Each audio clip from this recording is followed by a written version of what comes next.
Dossier numéro 12. Document 087-3. Exploration 3. D 9884 est une femme de 23 ans, de corpulence et apparence moyenne. Son passé psychologique indique une période de dépression. Il arrive au sujet de recourir à la force excessive pour D 9884 est équipé d'une lampe de poche de 75 watts avec une batterie capable de durer 24 heures, un caméscope avec un flux de transmission et un casque audio pour communiquer avec le docteur. D 9884 est aussi équipé avec un sac à dos contenant 1 litre d'eau, 15 barres de nutriments et une couverture de survie. D 9884 se tient sur le rez-de-chaussée de SCP-087. La lampe de poche n'illumine que les 9 premières marches. Les LED placés sur le mur durant la dernière exploration ne sont pas visibles. Docteur, s'il vous plaît, descendez la première série de marches et examinez le mur de la plateforme. D 9884 descend 13 marches et s'arrête sur la plateforme. Il n'y a aucune trace de la lumière LED là où la vidéo de l'exploration 2 montre qu'elle était placée.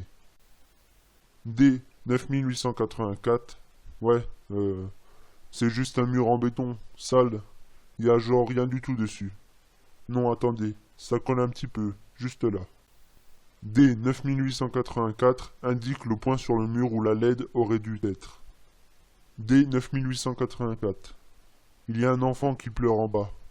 Elle demande de l'aide et elle pleure. Docteur, merci. S'il vous plaît, continuez jusqu'à ce que vous remarquiez quoi que ce soit d'inhabituel. D 9884 descend. En atteignant la prochaine plateforme, le son de l'enfant qui pleure, le même que les 2 explorations précédentes, est entendu sur la piste audio.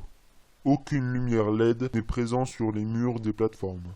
D 9884 continue sans problème jusqu'à ce qu'elle atteigne la 17e plateforme. D 9884. Il y a quelque chose là sur le sol, et ça sent très mauvais. Ça colle, et c'est collé sur ma chaussure. C'est dégoûtant. La vidéo confirme la présence d'une substance occupant un espace d'environ 50 cm de diamètre. Docteur, pouvez-vous décrire l'odeur? D 9884. Ça sent un peu comme du métal rouillé et de l'urine. Docteur. Merci. S'il vous plaît, continuez. D 9884 continue jusqu'à la 51e plateforme sans problème. La 51e plateforme n'a pas changé depuis la dernière expédition, et les mêmes observations sont faites. Le docteur demande à nouveau à D 9884 de continuer jusqu'à ce qu'elle remarque quoi que ce soit d'inhabituel. Le sujet continue sa descente jusqu'à la 89e plateforme. La vidéo est secouée et le sujet crie. D 9884. Ah putain, il y a un trou dans le sol et je suis presque tombé dedans. La vidéo confirme la présence d'un trou d'approximativement 1 mètre de diamètre. Le sujet dirige la lumière de sa lampe de poche dans le trou, relevant uniquement de la noirceur.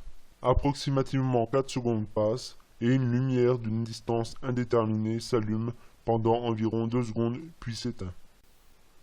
D 9884. Il y avait une lumière en bas.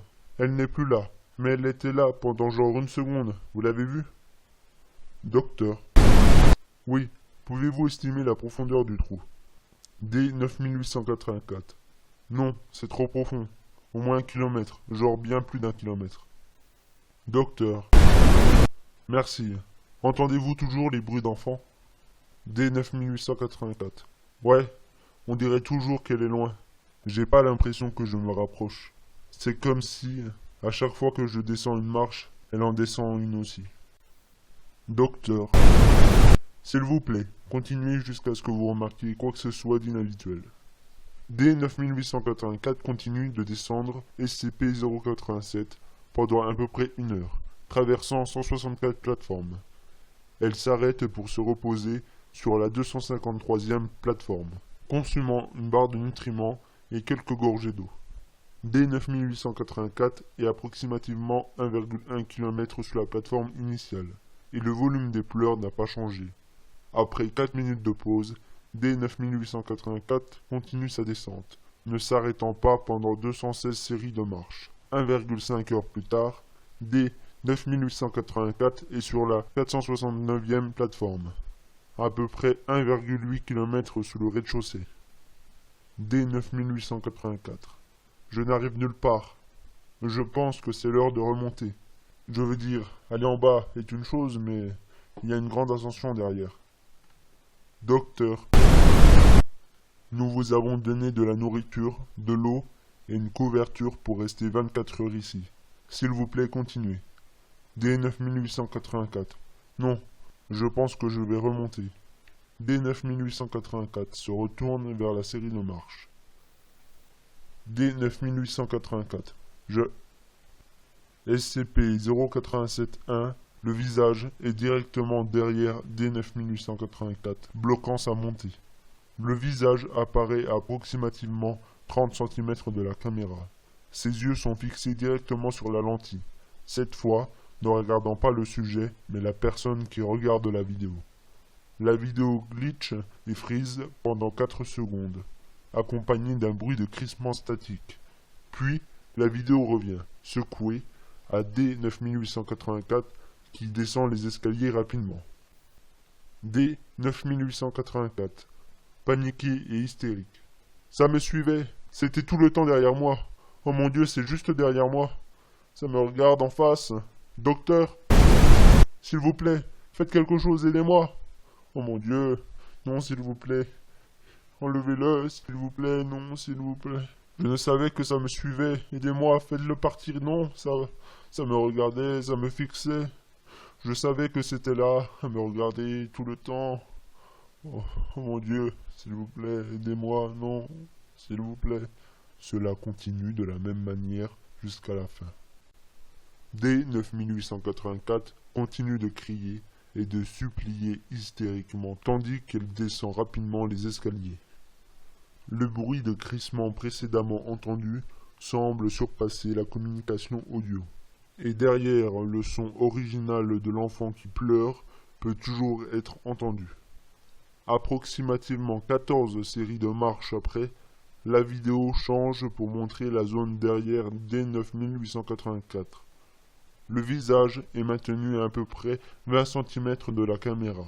Il ne fixe pas le sujet, on dirait qu'il est fixé sur la lentille de la caméra, donnant l'illusion qu'il établit un contact visuel avec la personne qui regarde la vidéo. Il est important de noter que depuis la vue de SCP-087-1, le son de la fille qui pleure et supplie a augmenté en volume, indiquant que D9884 approche de la source. Après approximativement 150 séries de marches en panique, avec 3 confirmations visuelles de SCP-087-1 toujours en train de poursuivre le sujet, D9884 trébuche et semble tomber inconsciente. La communication audio indique une forte proximité de la source des pleurs. Le bruit statique de crissement continue. La vidéo montre ensuite encore une autre descente d'une série de marches, indiquant que D9884 n'a toujours pas atteint la base des escaliers. 12 secondes sans mouvement passent avant que le visage ne vienne en vue complète de la caméra. Le contact visuel établi directement avec le téléspectateur. La communication audio et visuelle se coupe et aucune connexion n'est rétablie.